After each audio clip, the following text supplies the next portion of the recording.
কালো পিঁপড়ার রানী মাত্র একবার চিনির টুকরো কামড়াতেই শতাব্দীর সবচেয়ে বড় যুদ্ধ শুরু করে ফেলেছিল। তার বাচ্চা জন্ম দেওয়ার গতি এত দ্রুত ছিল যে পাশের মেয়ে পিঁপড়ারাও তাক লেগে গিয়েছিল। কয়েকদিনের মধ্যেই তার এত সন্তান হলো যে ব্ল্যাক অ্যান্ড কিংডম একদম শক্তিশালী হয়ে উঠল। এই দৃশ্য একটি লাল পিঁপড়া গোয়েন্দা দ্রুত নিজের কলোনিতে ফিরে গিয়ে রানীকে সব জানিয়ে দেয়। লাল পিঁপড়ার রানী জানতে পারে যে ব্ল্যাক অ্যান্ড রানীর সংখ্যা ভয়ঙ্করভাবে বেড়ে যাচ্ছে। সে দেরি না করে পুরো সেনাবাহিনীকে যুদ্ধের জন্য প্রস্তুত করে। অন্যদিকে ব্ল্যাক অ্যান্ডরা বুঝতেই পারেনি যে তাদের উপর আক্রমণ আসছে। পরের সকালে ভয়ঙ্কর গর্জনের মতো শব্দে সব পিঁপড়া ঘুম ভেঙে গেল। বাইরে তাকিয়ে তারা দেখে বিশাল লাল পিঁপড়া সেনাবাহিনী সোজা তাদের দিকে ধেয়ে আসছে। একটু পরেই লাল পিঁপড়ারা চারদিক থেকে ব্ল্যাক অ্যান্ডসদের ঘিরে ফেলে। তাদের হাতে নানা ধরনের অস্ত্র। স্পষ্ট বোঝা যাচ্ছিল তারা ব্ল্যাক অ্যান্ডসদের পুরোপুরি শেষ করে দিতে এসেছে। লাল পিঁপড়া জেনারেলের একটি ইশারায় আক্রমণ শুরু হয়। বড় বড় পাথর ব্ল্যাক অ্যান্ডসদের কেল্লার দিকে ছোড়া হতে থাকে। তবে পাথরে তেমন ক্ষতি হয়নি, কিন্তু এর পর যা এলো তা আরো ভয়ঙ্কর। শত শত টুথপিক আকাশ থেকে তীরের মতো নেমে আসতে থাকে। ব্ল্যাক অ্যান্ড সৈন্যরা চারদিকে পড়ে যাচ্ছিল। ঠিক তখন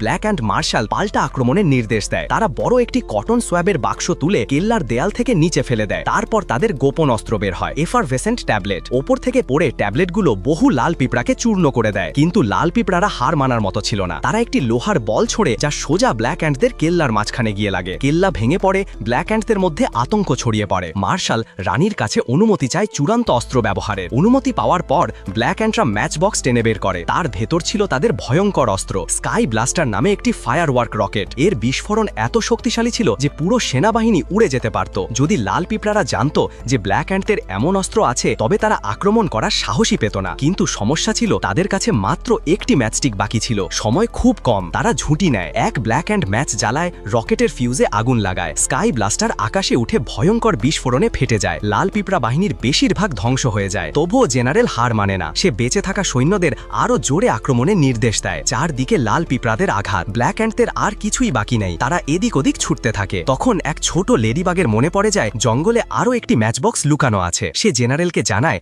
আর এখন ব্ল্যাক অ্যান্ডদের শেষ আশা সেই এক মিশন। ব্ল্যাক অ্যান্ডরা $100 একটি নোট নিয়ে কাগজের বিমান বানিয়ে ফেলে। লেডিবাগ তাতে বসে আকাশে উড়ে যায়। লাল পিঁপড়ারা তাকে থামাতে ইনসেক্ট স্প্রে ছড়ে, কিন্তু সে দ্রুত এড়িয়ে এগিয়ে যায়। বিমানটি মাটির কাছে পৌঁছতেই লেডিবাগ পাখা মেলে আকাশে উড়ে ওঠে। ব্ল্যাক অ্যান্ডরা তার উড়ন্ত ছায়া দেখে প্রার্থনা করতে থাকে সে যেন দ্রুত ফিরে আসে, কারণ ব্ল্যাক অ্যান্ড কিংডমের জীবন মরণ এখন সেই